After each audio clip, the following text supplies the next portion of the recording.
சூரியன் 12 ராசி வீடுகளில் இருந்தால் என்ன பலன் என்பதை பார்ப்போம். பார்ட் 3. 7.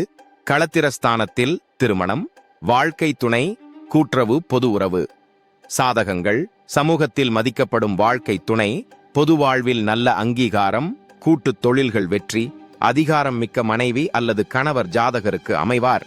பாதகங்கள்: திருமண வாழ்க்கையில் ஈகோ மோதல்கள், கணவன் மனைவி ஆதிக்கம் செலுத்தும் குணம், தாமத திருமணம், விவாகரத்தை அல்லது பிரிவினைக்கு வாய்ப்பு, கூட்டாளியுடன் பிரச்சனை. 8.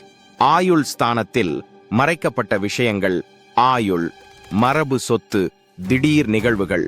சாதகங்கள்: ஆன்மீகம், ஜோதிடம், ரகசிய அறிவுகளில் லாபம், மரபு சொத்து அல்லது திடீர் ஆதாயங்கள், ஆராய்ச்சி மனப்பான்மை உடையவராக இருப்பார்.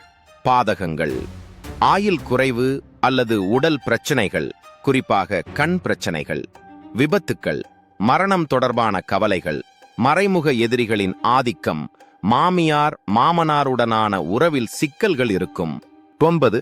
பாக்கியஸ்தானத்தில் தந்தை அதிர்ஷ்டம், மதம், குரு, நீண்ட தூர பயணம். சாதகங்கள்: அதிர்ஷ்டசாலி, மத மற்றும் ஆன்மீக விஷயங்களில் ஈடுபாடு உள்ளவராக இருப்பார். தந்தையுடன் நல்ல உறவு, தந்தை செல்வாக்கு மிக்கவராக இருக்கலாம். குருமார்கள் அல்லது முன்னோர்களின் ஆசீர்வாதம் இந்த ஜாதகருக்கு இருக்கும். நீண்ட தூர பயணங்கள் எல்லாம் லாபம் அடைவார்.